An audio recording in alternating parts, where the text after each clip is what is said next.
बिस्मिल्लाहिर्रहमानिर्रहीम। अस्सलामुअलैकुम बिंग हियर असिस्टेंट डायरेक्टर लॉ। आज मैं जिस टॉपिक को, जिस लॉ को, जिस एक्ट को डिस्कस करने जा रहा हूँ, जो लॉ के स्टूडेंट्स के लिए, लीगल फील्ड से तल्लक रखने वाले लोगों के लिए तो ज़रूरी है ही है, क्योंकि ये उनका प्रोफेशन है, उनकी फील्ड है। तो उन्होंने आए रोज़ इससे रिलेटेड केसेस को देखना है, लेकिन उससे ज़्यादा ज़रूरी जनरल पब्लिक के लिए, हर आम और ख़ास बंदे को इसके बारे में अवेयरनेस, इसका नॉलेज, इसकी इंफॉर्मेशन होनी चाहिए। 2016 के अंदर एक एक्ट बनाया गया था, the prevention of electronic crimes act 2016।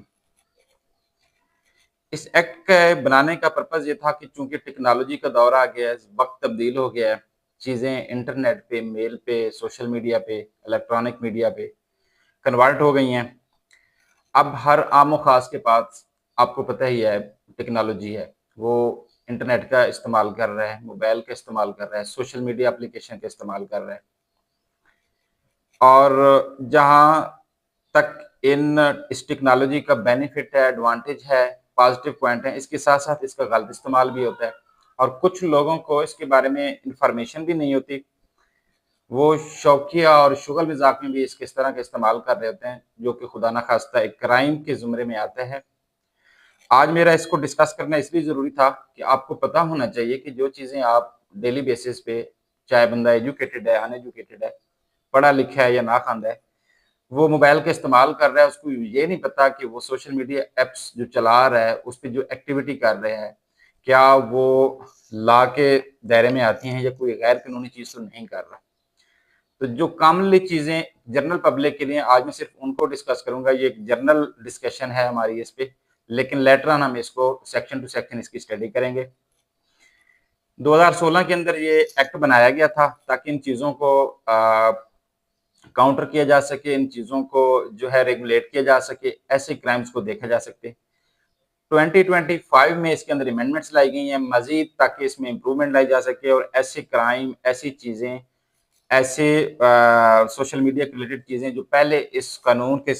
में नहीं आती थी जुरिस्डिक्शन में, उनको भी मज़ीद इसमें ऐड कर दिया गया था।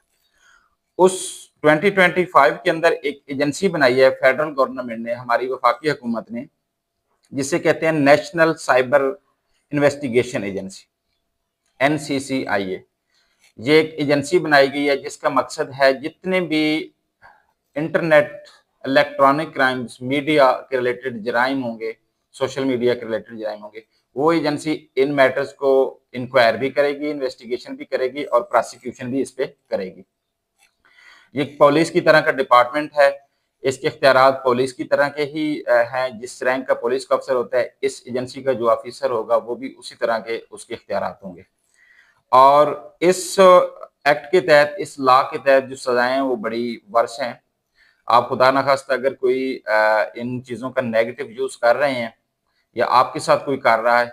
तो उसको 3 साल, 5 साल, 10 साल तक सज़ा हो सकती है। उसके साथ-साथ 5 लाख, 10 लाख, 50 लाख तक जुर्माना हो सकता है, 1 करोड़ तक भी जुर्माना हो सकता है। वो क्राइम की नेचर के साथ-साथ है, सज़ा और जो फाइन का तल्लक है। तो इससे पहले एक FIA इस मैटर को डील कर रहा था। FIA के अंदर एक एजेंसी थी, साइबर क्राइम विंग, जिसको अब खत्म कर दिया गया है और नेशनल साइबर इन्वेस्टिगेशन एजेंसी जो है वो एस्टेब्लिश की है। तो अब उसका अलग से फंक्शन है, उसकी अलग ज्यूरिसडिक्शन है, वो इन मैटर्स को देख रहे हैं। तो अब मैं उन पॉइंट्स की तरफ आता हूं जो कॉमनली हम देखते हैं, जहां पे हमें प्रॉब्लम आ रही होती है। सबसे पहले आप देखते हैं कि आए रोज इलेक्ट्रॉनिक इन मीडिया एप्स के जरिए, इस टेक्नोलॉजी के जरिए फ्रॉड हो रहा होता है इस तरह है कि कोई बंदा through WhatsApp, through call, through message contact करता है किसी के साथ, रिलेशन डेवलप करता है, उसे इंड्यूस करता है, कन्विंस करता है और फिर उसके साथ कोई ना कोई फ्रॉड कमिट कर देता है, चाहे वो पैसों के मुतालिक हो या किसी और तरह का हो। तो ये जो हम इस तरह आपको कॉल्स आती हैं, कहा जाता है कि जी बेनज़ीर इनकम सपोर्ट से हम बात कर रहे हैं या किसी और इस तरह के इदारे से हम बात कर रहे हैं, जी आपका सपोर्ट्स फंड आए हुए हैं, आप इतनी रकम जमा करवाएं, ये प्रोसीजर करें, फलां अकाउंट में भेजें, तो आपको बाद में इतने पैसे मिलेंगे। सादा लोग हैं, लोगों को समझ नहीं आती, बाज़ बात लोग उनकी बातों में भी आ जाते हैं। तो आपको पता होना चाहिए कि जो बंदा आपके साथ इस तरह कर रहा है, तो आप उसके खिलाफ एनसीसीआई नेशनल साइबर इन्वेस्टिगेशन एजेंसी में एप्लीकेशन दे सकते हैं और उसके खिलाफ कार्रवाई कर सकते हैं। इलेक्ट्रॉनिक फ्रॉड का जो जुर्म है इसकी सजा 3 साल है और इसमें 1 करोड़ रुपए 10 मिलियन तक फाइन हो सकता है। ये इतना वर्ष है जिसको हम कॉमनली देखते हैं कि मुझे कई दफा कॉल आई है कि जी हम बेनजीर इनकम सपोर्ट से बात कर रहे हैं, हम फलां इदारे से बात कर रहे हैं, तो आपके नाम पे ये कैश निकला पड़ा है, आपके नाम पे फलां प्राइज निकला पड़ा है। तो आपको पता होना चाहिए कि ये इतना एक वर्ष कंडीशन है इस क्राइम की कि अगर इसका कोई मुर्तकिब होता है और किसी के खिलाफ अगर कार्रवाई कर दी जाए। तो इससे आगे चल के एक और क्राइम हम जो देखते हैं, unauthorised use of identity information. होता यह है कि व्हाट्सएप पे, टिकटॉक पे, फेसबुक पे, किसी भी सोशल मीडिया एप्लीकेशन पे मेरा बायोडाटा, मेरी इंफॉर्मेशन, मेरा चेहरा, मेरा नाम इस्तेमाल करके अकाउंट बना लिया जाता है। कोई भी बंदा आपके नाम की एप्लीकेशन बना सकता है, आपकी पिक्चर कहीं से लेके उसको प्रोफाइल पे लगा सकता है और ये कॉमनली लोग कर भी रहे होते हैं। आपको भी मैसेज आते हैं अक्सर फेसबुक पे कि किसी एक नया अकाउंट बनता है, किसी आपके दोस्त की, किसी फ्रेंड की उस पर पिक्चर लगी होती है, नाम यूज हो रहा है और आपने कोई इमरजेंसी सिचुएशन वो शो करके आपसे पैसे डिमांड कर रहा है या कोई और इस तरह की चीज करता है। तो जो इस तरह किसी की अनऑथराइज्ड पिक्चर, नाम, इंफॉर्मेशन, बायोडाटा यूज करके कोई एप्लीकेशन चलाता है और ऐसा कोई काम करता है जो जिससे उसको डैमेज होता है, हार्म होता है उसकी रेपुटेशन को, या उसके जरिए कोई किसी किस्म का फ्रॉड क्राइम कमिट करता है, तो इसकी सजा ऐसा करने वाले को 3 साल तक सजा हो सकती है और 50 लाख तक जुर्माना। और ये आप कई दफा फेसबुक पे ये चीज देख चुके होते हैं कि कॉमनली ये लोग कर रहे होते हैं। या तो उनको इन्फॉर्मेशन नहीं है कि ये कितना बड़ा क्राइम है, या हमारी ये प्रॉब्लम है कि हम इस तरह की चीजों को बस इतना करके कि हम एक जो ओरिजिनल अकाउंट है उसे पोस्ट कर देते हैं कि ये किसी ने फेक अकाउंट बनाया है तो इसको इग्नोर किया जाए। हम उसके उनके खिलाफ कार्रवाई नहीं करते, अगर चेक करनी चाहिए ताकि ऐसे लोग मुआशरे में उनकी एक प्रेसिडेंट सेट हो ताकि ऐसे क्राइम से लोग जो हैं बाज आए। तो इसके अलावा एक देहातों के अंदर और शहरों के अंदर भी और अमूमन सादा लोग, अनपढ़ जो लोग हैं, जब से हम चूंकि एक मांगने वाली कौम है तो हमारा डेटा मुख्तलिफ इदारों के पास भी है, मुख्तलिफ जो ये इलेक्ट्रॉनिक चीज़ों को डील करते हैं उनके पास पड़ा होता है। आप आजकल अमूमन देखते हैं कि एक बंदा अपने शनाख्ती कार्ड पे चेक करता है तो उसके नाम पे 3, 4, 5 सिमें होती हैं, उसके फैमिली मेंबर्स के नाम पे सिमें निकली होती हैं, अगर जो उनके यूज में भी नहीं होती, उन्होंने कभी निकलवाई नहीं होती। तो ये कॉमन है, ये मेरे एरिया में तो बड़ा कॉमन रहा है कि लोग फैमिली मेंबर्स के नाम पे सीएनआईसी चेक करते हैं जब तक उनके नाम पे सिमें निकली होती हैं, जो कि ना उनके यूज में होती हैं ना उन्होंने कभी निकलवाई होती हैं, और उसका मिस यूज कोई ना कोई कर रहा होता है। तो जो बंदा इस तरह अनऑथराइज्ड वेरिफिकेशन के बगैर किसी को किसी के नाम पे सिम दे देता है, उसके पास पहले से थंब इम्प्रेशन पड़े हैं, कोई डेटा, जिस तरह भी वो करते हैं, तो ये एक क्राइम है और इसकी सजा भी 3 साल तक है। जो बंदा इस तरह सिम इशू करता है जो किसी और के यूज में चली जाती है, और 5 लाख तक इस पे जुर्माना है। तो वो लोग जिनके साथ ऐसा हो चुका है, जिनके नाम की सिमें चल रही हैं, या कोई चलाता है या कोई देता है, इशू करता है, तो आप उनके खिलाफ कार्रवाई कर सकते हैं और इसकी सजा आपके सामने ही है, 3 साल और 5 लाख तक जुर्माना हो सकता है। इससे आगे चल के जो एक आम हम देखते हैं आजकल कॉमनली फेसबुक पे, सोशल मीडिया पे कॉमन प्रैक्टिस है, वो ये है कि किसी बंदे की डिग्निटी को खराब करना, उसकी रेपुटेशन को खराब करना। आप उसकी प्राइवेसी को, उसकी रेपुटेशन को खराब करने के लिए कोई ना कोई ऐसी चीज कर देते हैं, उसकी पिक्चर्स लीक कर देना, उसकी वीडियो लीक कर देना उसकी इजाजत के बगैर, और उसको या फेक पिक्चर्स और वीडियोस के साथ, सेक्सुअल इमोरल किस्म की जो पिक्चर्स होती हैं या वीडियोस होती हैं, उसके साथ आर्टिफिशियल इंटेलिजेंस के जरिए उसका किसी और का चेहरा जो है उसके साथ जोड़ देना, किसी और के साथ मंसूब कर देना। तो ये भी क्राइम है, बड़ा कॉमन क्राइम है। फेसबुक पे आप अमूमन देखते हैं, व्हाट्सएप पे, टिकटॉक पे इस तरह की आर्टिफिशियल इंटेलिजेंस के जरिए वीडियोस आई हुई होती हैं, देखने वाला ये लगता है कि ये ओरिजिनल है, ये जैद बकर असलम की शनाख्त है, तो ये जैद बकर जो है किस तरह का काम कर रहा है, उसको इमोरल किस्म की एक्टिविटी के साथ जोड़ दिया जाता है।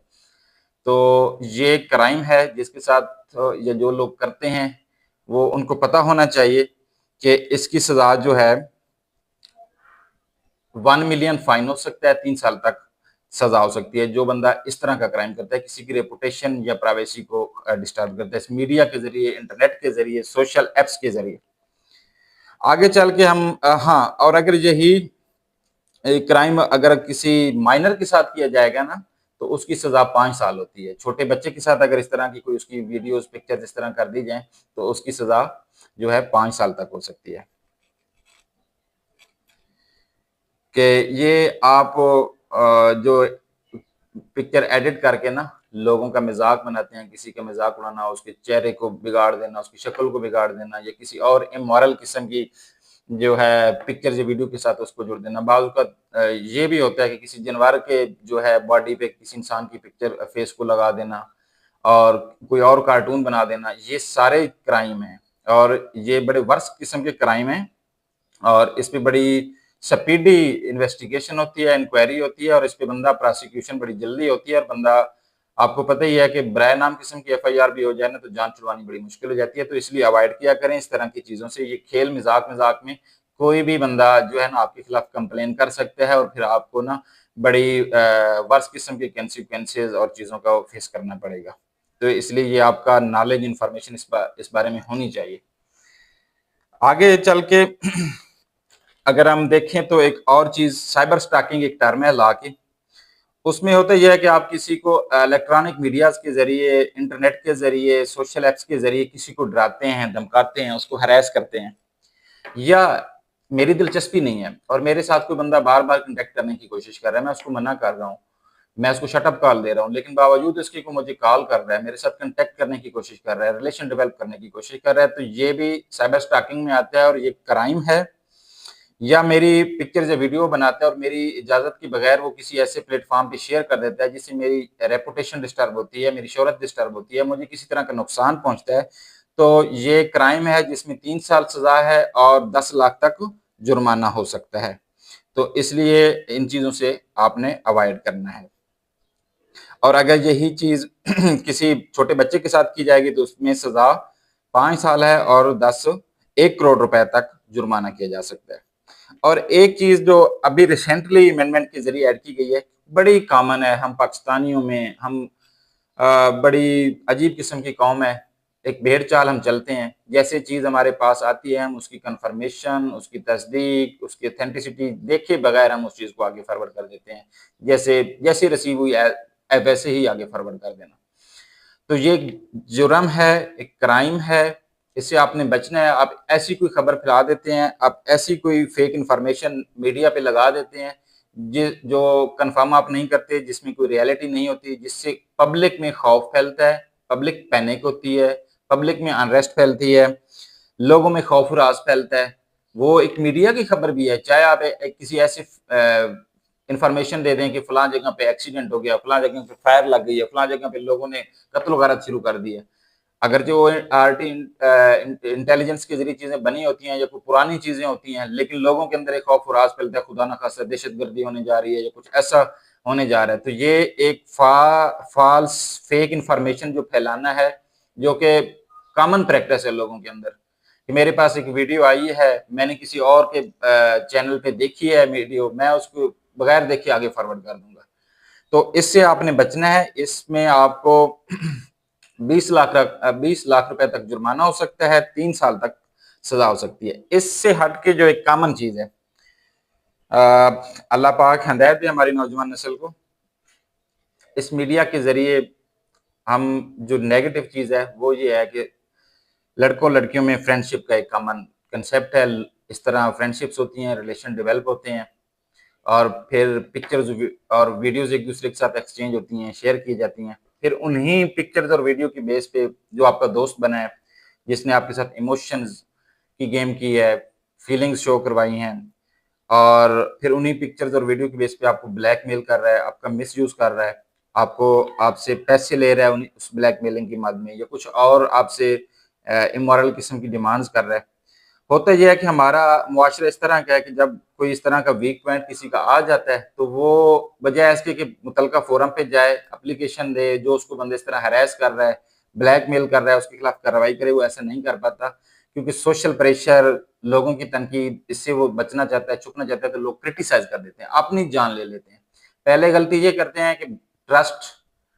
बिल्डअप करना, फिर उस ट्रस्ट का ब्रीच होना, इस तरह की पिक्चर्स और वीडियो शेयर करना, फिर उस पे ब्लैकमेलिंग चलती है या कोई शेयर कर देता है आगे, तो फिर जब मुआशरे का प्रेशर बर्दाश्त नहीं होता तो खुदा ना खास्ता वो खुदकुशी कर लेते हैं और बजाय इसके कि वो रेमेडी अवेल करें।